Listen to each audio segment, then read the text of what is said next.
Welcome back. Hopefully, yeah, this is the third video. Probably the fourth one after this one is going to be the last one. And this hour is pretty much basically Mapuche simming its way to a science victory. Um, yeah, I believe I lost the big bend right there. Um,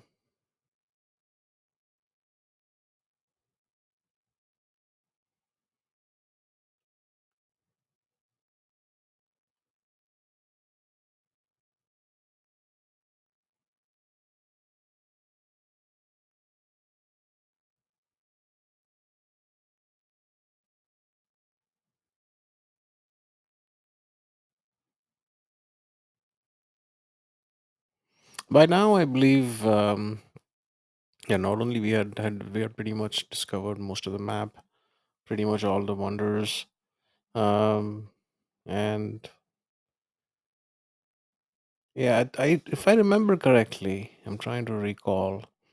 I did settle a few more cities, which, in hindsight, I absolutely did not need. Um, but yeah, but at this point, I remember it was just basically clicking through, doing things to get the win as well. Like I should say that tried to get the win as fast as possible, but in honesty, I think I was just playing the game and not really focusing on the one victory type.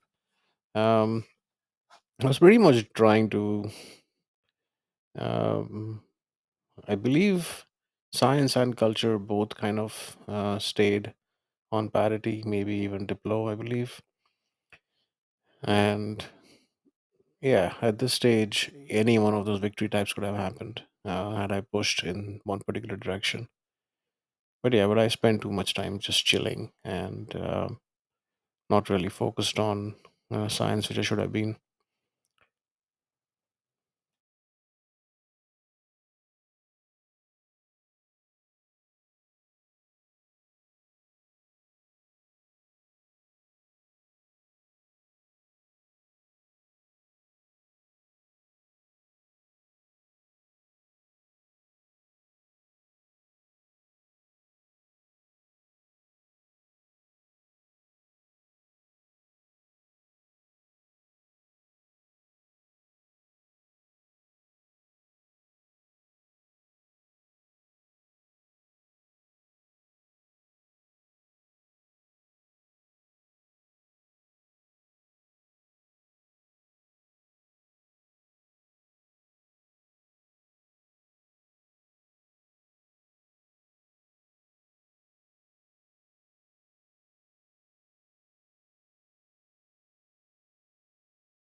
I believe at this point, I was extremely focused on guaranteeing that I get a heroic age. I am in the dark age, and I think moving to a heroic age would pretty much guarantee that the two Dutch cities in the edge on our southeastern border, or southwestern border rather, would flip and would basically come over to the Mapuche.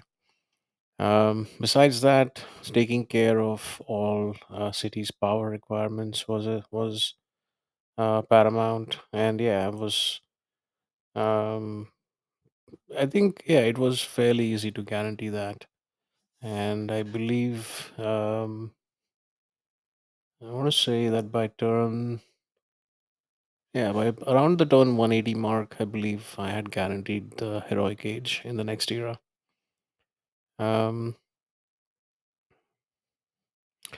I'm not sure which era it's available in, but one of the golden age policies, um, there are two that are really important. One is the heartbeat of steam, which, if you have a lot of campuses in your empire, those campuses also give you production. Plus, you get like a boost for production for from wonders.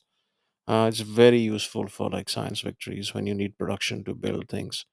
But really, production when you're trying for a science victory really comes from your industrial zones.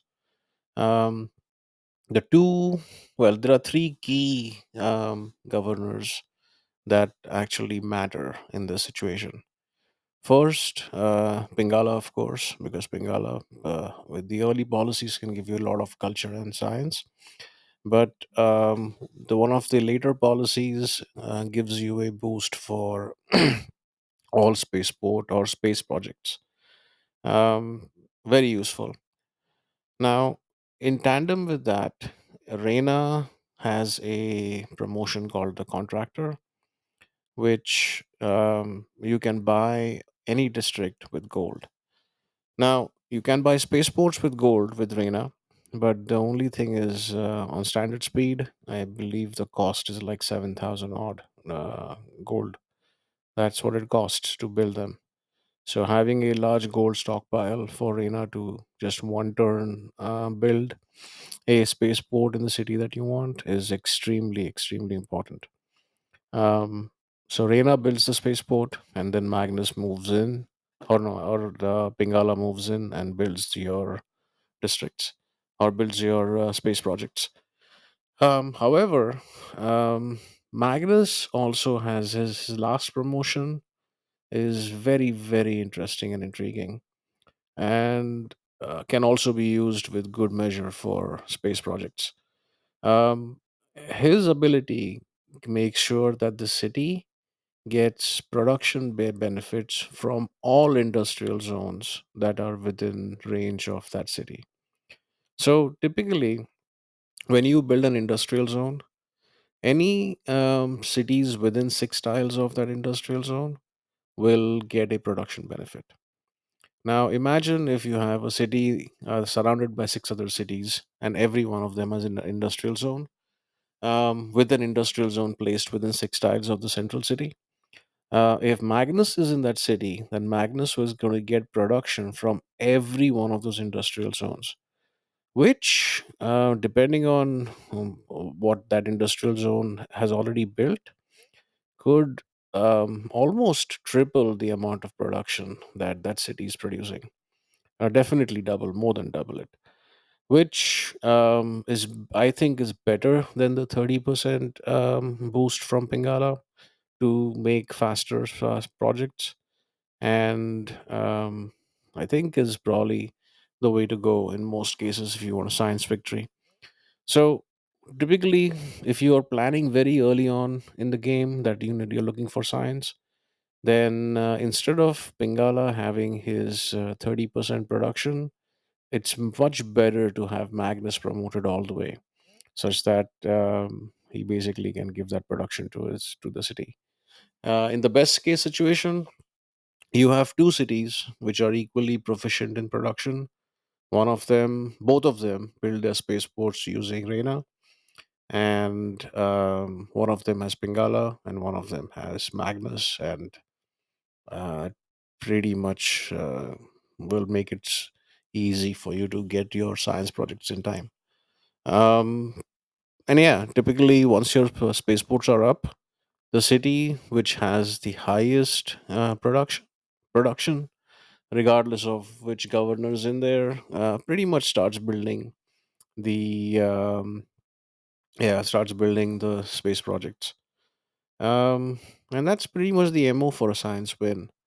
Um, Getting high culture, or rather getting high, keeping high science is important because you need to hop through the tech tree to make sure you have all the techs that you need to basically unlock building all the space projects. But besides that, um, it's generally things kind of go on cruise control from a certain point.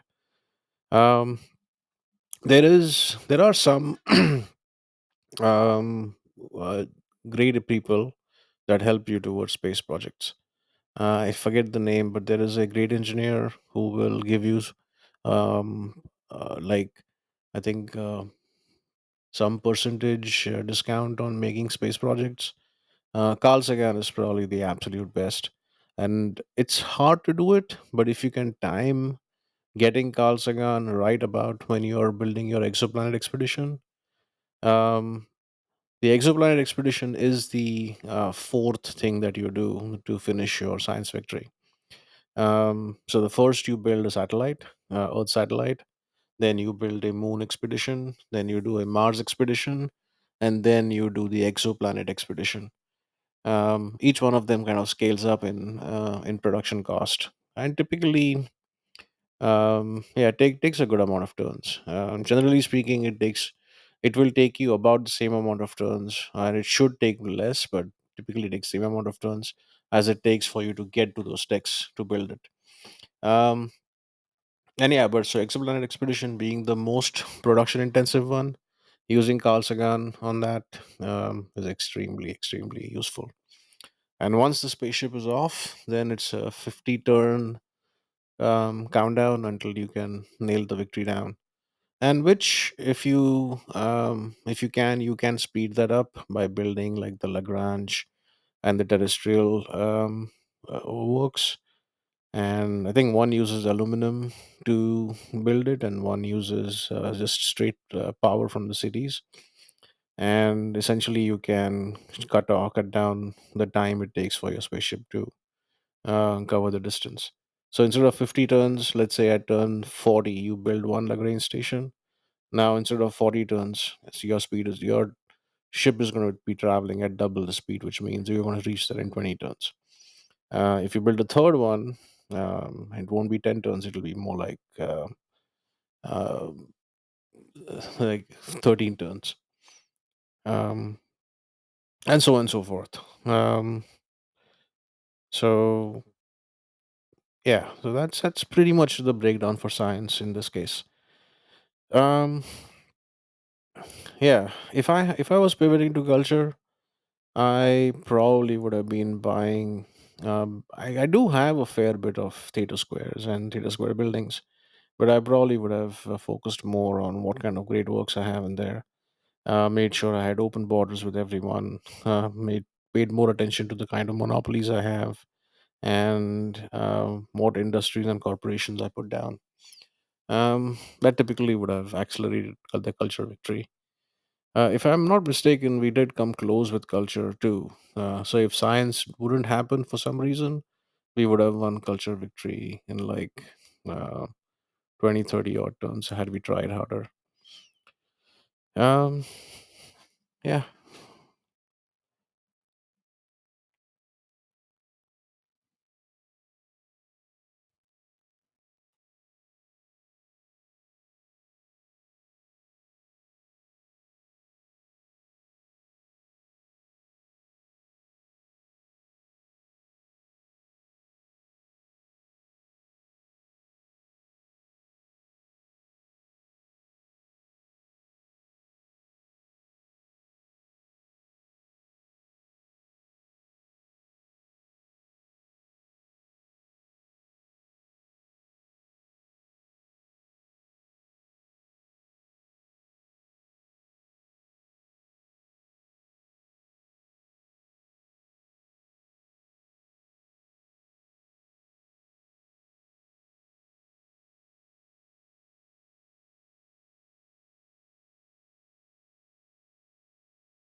So, quick observation here. We're about nine odd turns away from getting the heroic age, and just want everyone to keep count of what our era score looks like right now. 169 would guarantee us a heroic age, and we are at 198. And if I'm not mistaken, I believe I ended up with an obscenely high number when this era ended. Um, Felt like a waste, but it can happen. If you play specifically to maximize how much era score you get, it is not hard to keep back-to-back golden ages going. It just needs you to time things in a certain way and choose to build certain things and not build certain things at some times. And yeah, you just have to be cognizant of what the count looks like each time, and make sure you're getting the best value from your achievements that give you era scores. Um, yeah, but in many cases, it's yeah. I mean, sometimes you do end up with more than you need. I remember a game as Basil for Byzantium, in which I pretty much did not build any wonders, or I maybe have built maybe a couple wonders, but not too many wonders. Any districts I was placing down did not have adjacency, but I simply kept a back-to-back golden age going simply on the basis of converting cities I was at war with. I mean, it was a game where I was at permanent war with everyone. And one of what Basil's ability is, when his units defeat an enemy unit in the city, in the enemy city's borders, it essentially converts that city to your religion. I think it's like a broken mechanic. It's like a very OP mechanic, but it's fun. But it's pretty much, and you get era score for converting an enemy city that is at war with you. Which I mean, just gives you an obscene amount of era score, even without doing anything substantial that would otherwise give you era scores. Just that, stay at Permamore. Every city you capture or you start killing is prospering your religion. You keep getting era score, and yeah, I mean that's just one example, but um, most games you will find yourself um, in a choice whether you want to be maximizing your score or not. Um, Generally speaking, if you are starting off on a science victory path from the get go, golden ages are not that important. But golden ages are extremely valuable when you have, typically, if you want to go wide early and if you have a decent amount of faith production. It makes like monumentality is like a huge thing that you can get, which allows you to get settlers with faith and gold, and you can pretty much have an empire, a wider empire, faster than everyone else. Um, Similarly, if you have a religious game, the exodus of the evangelists is very strong. I mean, your missionaries can get like supercharged, and apostles get supercharged, which makes that early religion foothold so much easier. Um, but yeah, but if on focused play styles for religion and for culture, golden ages are valuable. Or if you want to be wider for like possible domination play. But for science, in my experience, you could dark age your way all through the end and win a science victory easily. It hasn't happened to me, but I can totally imagine it, totally see it happen. Um, because the way the science mechanic, it's if you are pushing exclusively for a science victory, there are like a few key things you got to do, and once you do them, nothing else matters. You will have your win. Um, yeah, but my play style. Even if I see like a very early path to science, I generally like to play in a way that keeps all my options open. And yeah, the whole point of the game is to have fun with it. And I try to do my best to keep to do multiple things, to do things that I yeah try out different things basically. Um,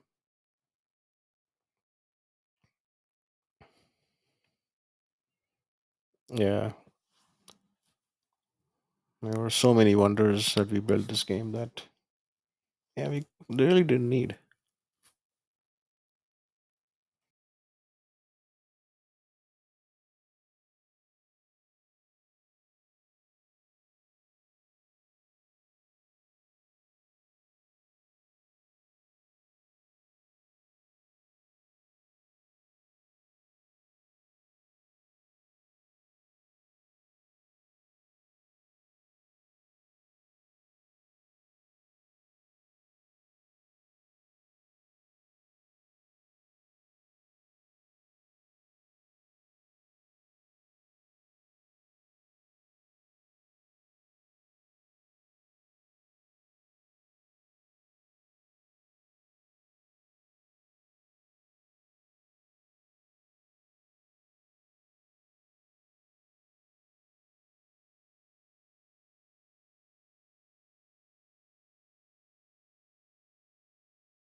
And this was the time we placed the spaceport in our capital, but I pretty much realized that my capital was not my highest production city, um, which really made me change a few things around.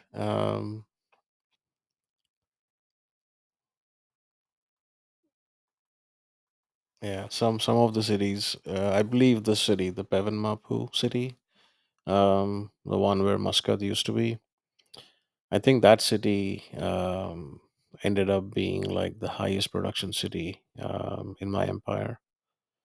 And um, yeah, if I remember correctly, I did start off building my space projects in. I'm thinking I might have built some in my capital, but I'm pretty sure I built some in that other city. Can't recall exactly. Um,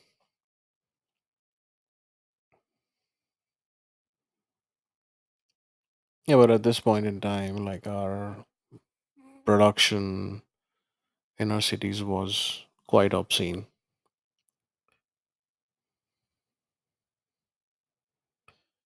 Yep.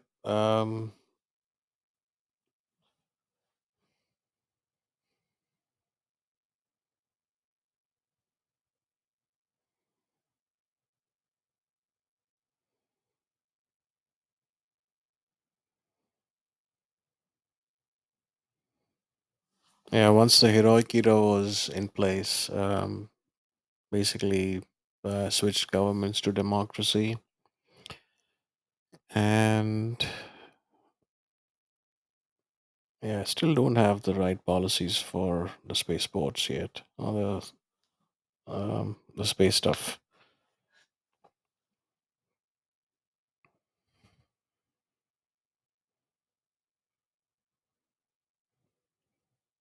Yeah, I believe I ended up picking. So really, in this case, the reform the coinage probably helped. A heartbeat of steam definitely helped. The other one was not really going to help, but what I did was I did end up buying settlers and settling some pretty random cities all over the map, just because they were on a different continent than my capital, which basically makes them just four pop off the bat. Helps me put down districts. It really didn't amount to anything at the end of the day, because we were so close to pushing through our science victory now. Um, but yeah, but it was just something to do while the turns were turning, while the turns were rolling over, and yeah, at some point, I want to say I was like curious if um, some Rome cities would be flipping to us, but it never really happened. Although Rome, it's like if you look at the map, the Rome's capital, I mean Rome itself, Caesar's capital was pretty close to our frontier city. Um, I mean, in the grand scheme of things, we had forward settled into him by some degrees, and because we were friends, he kind of did not nothing bad came of it. But I could totally see this had I not been paying attention to our friendship and maybe have our friendship lapse, he could very easily have been in a war with us, or we would have been at some kind of conflict sooner or later. Um, just how the game was shaping up. But yeah, but his cities never flipped. I believe he was decently happy. And we were friends. I mean, pretty much every friend on the map there is every civ that is next to us. Um, I think we are at the point where the Dutch cities were basically either going to go independent, or if they were independent, they were going to flip to Mapuche. And that I think happened before the game ended.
Yeah, by now, I mean, you can pretty much look at the top of the screen.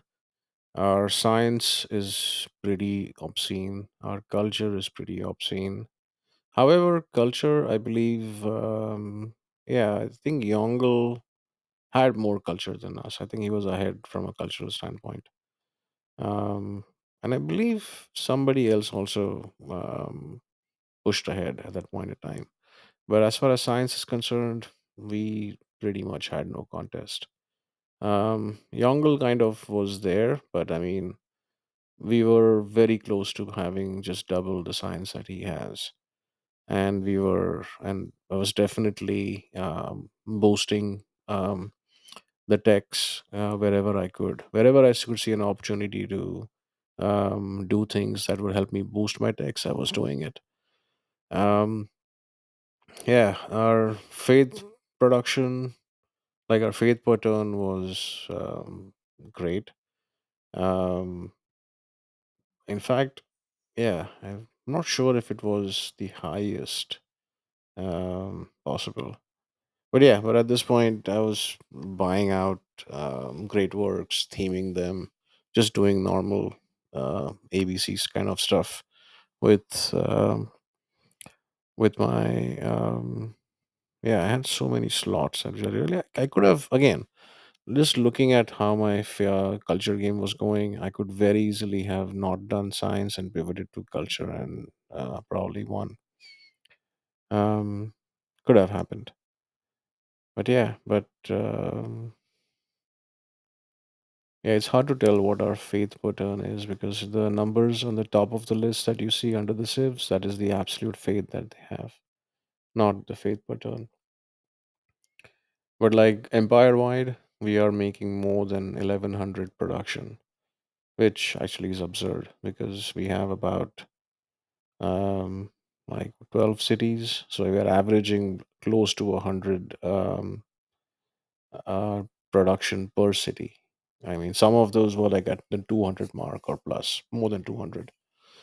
Um, yeah, the production numbers actually got a little obscene before the game was over. Um,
Yeah, we were close at this point to the uh, not the exoplanet, but the nanotechnology, which launches the Mars colony, and I believe that's going to come online in a few turns. I believe it's the next tech that we end up taking for. I think at the end of the day, I remember having far more. I'm pretty sure I had more spaceports across my cities. Um,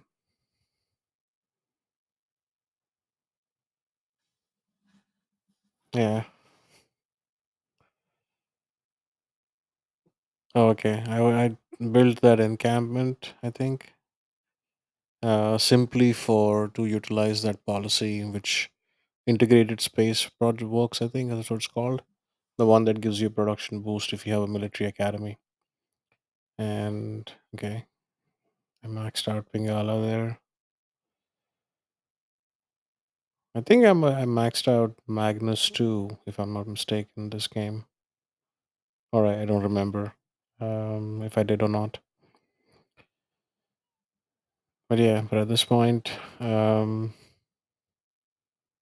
yeah, pretty much a waiting game.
Yeah, Yongle was pretty much on par tech wise, I believe, at this point. But we just had a strong production edge that there was no way Yongle was going to catch up. Um,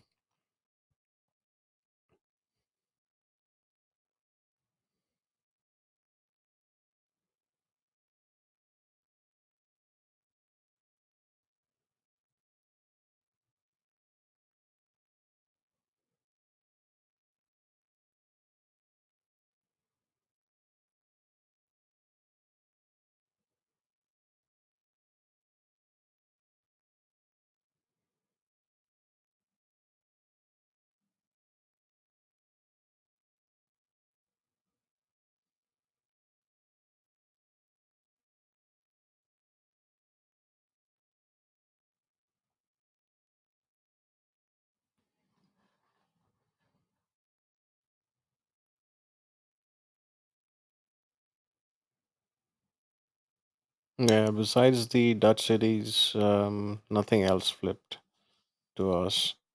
At one point, I held out hope that some cities from Mongolia might get pressured. Definitely, Caesar cities might get pressured, but it never really happened. Um, yeah,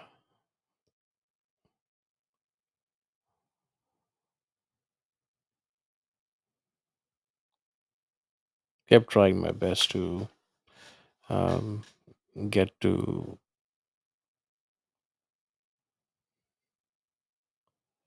Yeah, even though it was clear that I'm going to be winning the science victory here. Um, didn't take my eye off culture for some reason. I don't remember how close I was to a diplomatic victory, but I do remember. I think I tried to, or I built the Statue of Liberty, and it got close. I think I probably was like in the high teens for the points.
Yeah, nanotechnology in one turn, and I believe I started the Mars expedition. Yeah, immediately once I had that. I don't remember which city I started it in. But yeah,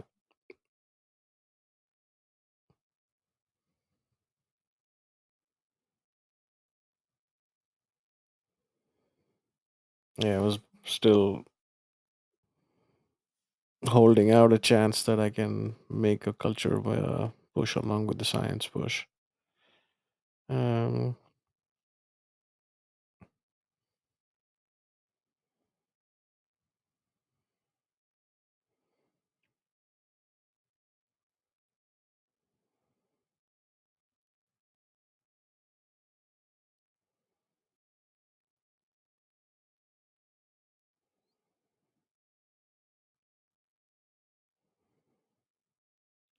yeah.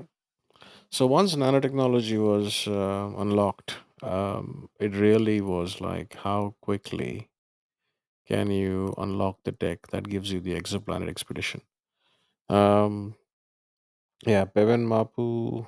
Um, did I build in my capital though? I don't remember.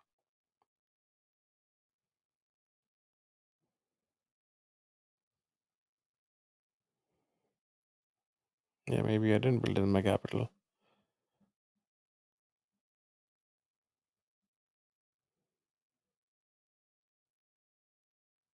Yeah, as you can see, I wasn't in any hurry to get my projects up and running. Um, I believe it was next turn when built them.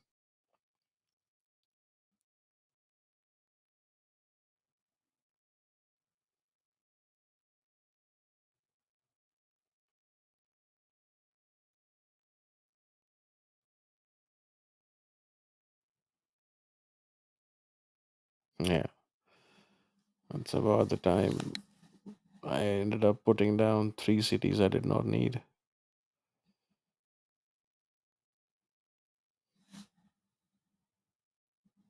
Yeah, yeah. This hour set is coming online. Um, and did I finish it? I think I did in some other city. Okay. Um, oh, okay. I hadn't finished uh, the lunar colony, which is what finished, and now I'm building the Mars colony in Peven Mabu, 9 turns, and I think I cut that down a little bit, I believe.